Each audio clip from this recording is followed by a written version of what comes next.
Graça e paz, família, graça e paz, meu amigo, graça e paz, meu irmão, e graça e paz a você que nos acompanha diariamente nos nossos devocionais ou que tem um amor pela palavra de Deus no sentido de buscar conhecimento, buscar mergulhar um pouco mais. Você está sempre atento onde está a palavra de Deus, onde está sendo explicada, onde está sendo ali desmiuçada para você.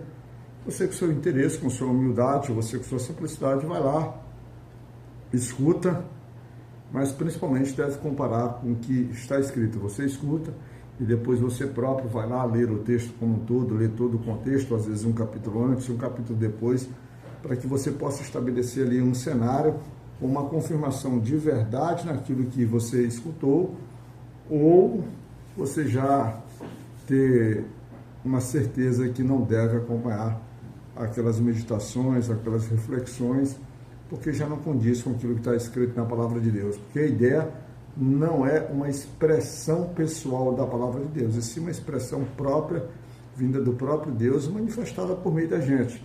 E nós somos assim, instrumentos, canais de comunicação, canais da reverberação da vontade de Deus, em termos de manifestação de palavra, e às vezes também de ações e de realizações. Isso quando o Senhor não estabelece milagres feitos propriamente pela mão dele, logo direto, para que você e ele se estabeleçam de uma forma direta.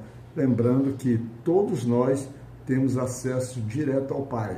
Você não precisa de ninguém para te levar ao Pai, no seu próprio Cristo Jesus. Ou seja, tem três, vamos dizer assim, três partícipes direto nesse processo. Nós temos o Espírito Santo, que é aquele que nos conduz, aquele que nos, vamos dizer assim, que nos auxilia nas tomadas de decisões, fazendo com que a gente entre num processo de imersão e de reflexão profunda sobre o que a palavra de Deus nos traz. Nós temos o próprio Cristo, que é o nosso protetor, o nosso ser que nos conforta, né? O nosso ser que nos caminha, aquele que vai advogar a nosso favor, porque somos pecadores e somos imperfeitos, e nós temos o próprio Deus, que é o Criador de tudo, aquele que se estabelece em verdade em tudo, que se estabelece no próprio Espírito, que se estabelece também no próprio Cristo Jesus. Eu sempre digo, eu tento nem entrar muito nessa área, desse aspecto da Trindade, porque para mim é de uma dificuldade de explicação profunda, e o Espírito Santo não me deu essa capacidade plena, suave e madura para explicar. Mas basicamente é isso. Tá bom? Então nós vamos na nossa meditação no livro desse dia 21 de setembro, nesse dia 21 de setembro de 2024, vamos mergulhar outra vez numa análise no livro de Juízes. No livro de Juízes vamos ler o capítulo 11, versículo 1 e 2, diz o seguinte: Era então Jefté o gileadita, valente e valoroso, porém filho de uma prostituta. Mas Gileade gerara a Jefté. Também a mulher de Gileade lhe deu filhos, e sendo os filhos desta mulher já grandes, repeliram a Jefté e lhe disseram: Não herdarás em casa de nosso pai, porque és filho de outra mulher. Temos aqui mais uma vez aquelas questões envolvendo, vamos dizer assim, as esposas, né? A esposa e os hábitos de um povo. Os hábitos de um povo, apesar do Senhor estabelecer a monogamia como referência, como princípio, dizendo que nós somos princípios de uma só carne, homem e mulher, mas costumeiramente, mesmo entre os homens de Deus, entre os filhos de Deus, entre aqueles escolhidos, nós tínhamos esse tipo de conduta. Então nós temos aqui o Gileadita, representando o filho de Jacó, Gileade, representando uma dessas tribos aí, ele tendo a sua mulher e tendo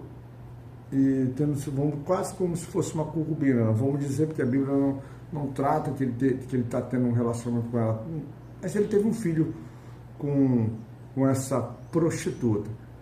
Então, mostrando que essas misturas, elas são sempre muito confusas, elas são sempre muito danosas, e o resultado disso é o quê?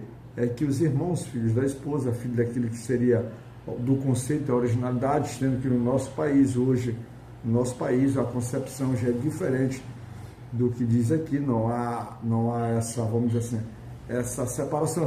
As nossas leis no nosso país acaba, vamos dizer assim, separando, acaba assim, vamos dizer assim, unificando, abrandando um pouco daquilo que seria fruto do pecado, que seria o filho fora, o próprio pecado, todos nós somos, mas trazendo para uma normalidade, né? Para poder acolher com amor, com harmonia, com carinho, com atenção, com cuidado, com igualdade entre os filhos. Um conceito que talvez a gente poderia até vamos dizer assim, primar pelo valor do que a gente diz assim, que é amar o próximo como a si mesmo e esquecer um pouco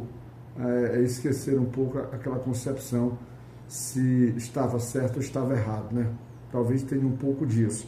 Resumindo, nosso país ele segue um outro tipo de. Então nós temos isso. E quando a gente volta, qual a importância de Jefté? Jefté é a primeira marcação que nós temos aqui, que ele era um homem valente e valoroso, alguém que impunha respeito, tinha coragem e também, apesar de ser filho de uma prostituta, a gente fala apesar de, porque a prostituta ela é sempre feita de uma forma negativa e pejorativa.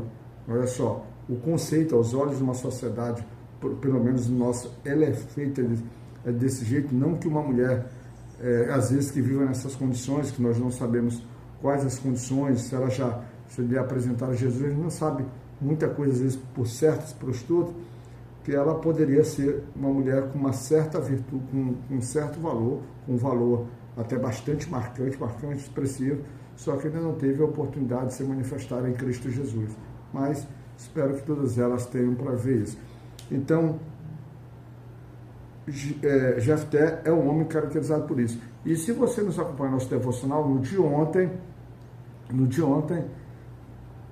é muito importante sobre o que acontecia no de ontem, porque o de ontem é feita aquela relação em que o povo ali estava contrariamente contra as ações desobedecendo Deus, e Deus a um ponto chega que diz que deixa ele nas próprias vontades, nas próprias sortes, ou sujeito a pedir ajuda aos deuses que eles estavam idolatrando. Mas em algum momento eles suplicam ao Senhor, eles mudam os seus hábitos, eles se afastam as suas imagens, e que tem duas passagens que é interessante, que nós vimos ontem, aí lá naquele versículo 16 de ontem, que foi tema do nosso devocional, ele diz assim: então se angustiou a sua alma por causa da desgraça, ou seja, há uma sensibilidade em Jesus Cristo fazendo com que aquilo que ele tinha dito, né, passe agora a não ser a vertente da ação dele, porque a misericórdia dele, o amor dele pelo povo se torna maior. Então isso é a essência de Deus. Então ele deixa essa cor. E aí quando vai lá no versículo 18 desse capítulo 10, que é o de ontem, ele diz assim, como é que ele termina? Então o povo, os príncipes de Gileade, disseram uns aos outros: quem será o varão que começará a pelejar contra os filhos de Amon? Ele será por cabeça de todos os moradores de Gileade. Então aqui no final ele já começa a procurar. E aí nesse processo, a procura deles, aqueles que eles procuram, eles mandam embora. E Gileade é um negócio interessante, ele tem todo esse conceito, mas observa só, quando ele vai embora, quando ele é expulso, vamos dizer assim, quando ele se afasta dos seus irmãos para evitar uma contenda, para evitar mortes, para evitar mais destruição, para evitar mais rebeldia, para evitar mais sofrimento para ambas as famílias, Gileade então foge diante de seus irmãos, lá no versículo 3, e habitou na terra de Toba, e homens levianos se juntaram com Jefté e saíram com ele. Ou seja, ele é um delinquente. Jefté acaba, vamos dizer assim, se manifestando delinquente, talvez pelo seu poder ou pela sua posição de homem respeitoso, homem que impunha o valor. Mas quando o povo, nesse processo que estão em busca, eles se lembram novamente quem poderia resgatá-los, e eles vão buscar em Jefté.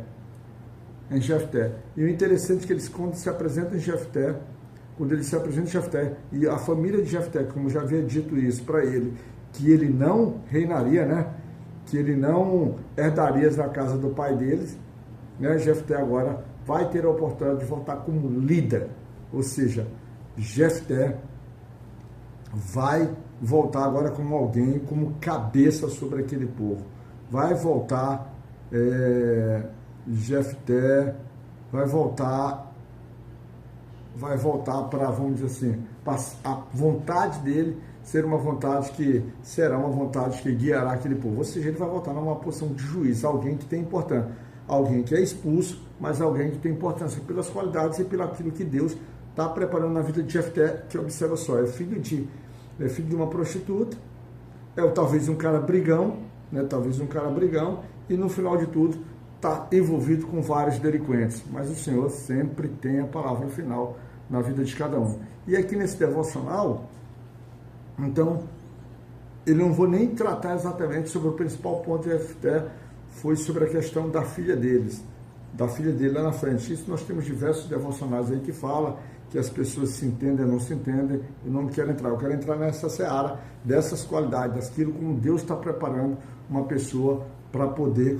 E Jefté, mostrando toda a sua habilidade de guerreiro, ele manda o rei dos Amonitas, né, os reis dos amorreus, ele manda ali uma comunicação, mensageiros, para começar a estabelecer um processo de paz, para evitar um combate, já perguntando por que ele afronta o povo de Israel, por que ele se coloca em confronto e conflito contra aquele povo. E o rei de Amon lhe responde, disse o seguinte, no versículo 13, disse o rei e os filhos de Amon aos mensageiros de Jefté, porquanto saindo Israel do Egito, tomou a minha terra, desde Amon até Jaboque, e ainda até o Jordão, torna-me, pois agora em paz. Ou seja, eles entendem que Israel tomou a terra deles, e que a terra pertencia a eles, e aí vamos dizer assim, nessa peregrinação para o deserto, Israel toma. Mas aí, muito sabiamente, mostrando agora um processo de conhecimento, se não um conhecimento bíblico, mas um conhecimento histórico sobre aquilo que o seu povo vivia, Jefté mostra todo o conhecimento e disseca para o povo, disseca para aquele rei toda a situação, desde que o povo saiu do Egito até chegar na terra, onde ele conclui da seguinte forma, ele vai fazendo todo um retrato histórico para dizer assim, não, rei, você está errado, nós não tomamos nada. E ele confirma isso, que ele diz assim lá no versículo 24, não possuiria tu, aquele que Quemos, teu Deus, desapossar-se de diante de ti, assim possuiremos nós, todos quantos o Senhor nosso Deus desapossar diante de nós. Ou seja, ele encerra o assunto dizendo assim, olha, depois de eu ter te informado, depois de eu ter te explicado, depois de eu ter trazido toda a história do nosso povo, por que nós hoje estamos habitando aqui, aí ele pergunta para o rei, diz assim, olha, se o teu Deus Quemos desapossasse povos e te desse a terra, ele diz assim, você não usaria, você não tomaria posse, você não se tornaria dono dela, levando a reflexão daquele rei. Aí o Jefté diz assim, então, da mesma forma como o nosso Deus desapossar qualquer um e nos entregar a terra, pois lá nós habitaremos, lá nós nos apossaremos, lá nós nos tornaremos donos dela, deixando bem claro que as terras que agora eles são dadas, e isso dá uma oportunidade para que aquele povo, para que aquele rei pudesse, vamos dizer assim, retornar da sua intenção, porque agora é uma possibilidade de paz, mas é claro que ele não aceita, e nesse processo de não aceitar, o Jefté, então, se vê obrigado a combate, porque lá no versículo 27 é dito, tampouco pequei eu contra ti, porém tu usas mal comigo em pelejar contra mim. O Senhor que é juiz, julgue hoje entre os filhos de Israel e entre os filhos de Amor. Deixa bem claro, olha, quem vai julgar a nossa causa agora é o próprio Deus, o Senhor, o Deus de Israel. Por quê? Porque nós não tomamos tua terra, nós recebemos a terra que o próprio Senhor nos deu. Então ele se coloca em julgamento. Mas aí a resposta do rei de Amon está no versículo 28, diz assim, porém o rei do filhos de Amon não deu ouvido às palavras de Jefté que lhe enviou.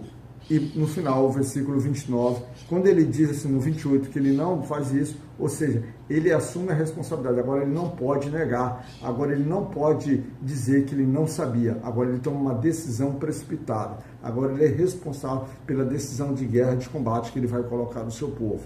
Porque o Senhor, porque Jefté muito sabiamente coloca uma possibilidade de trégua, explicando que aquelas terras foi dada pelo Senhor, e se foi dada pelo Senhor, caberia ao povo de Israel cuidar daquelas terras ou mantê-las sobre sua posse. E no final, no versículo 29, tem que dizer assim, então o Espírito do Senhor veio sobre Jefté e atravessou ele por Gileade e Manassés, porque passou até Mispa de Gileade, e de Mispa de Gileade passou até os filhos de Amon, tá certo? Então, nós vamos ficar até aqui, porque para ver assim, então, todo um preparo até que o próprio Espírito do Senhor habitar. E aqui o resultado final nós já conhecemos, que é a vitória de Jefté sobre aquele povo, mas com um problema.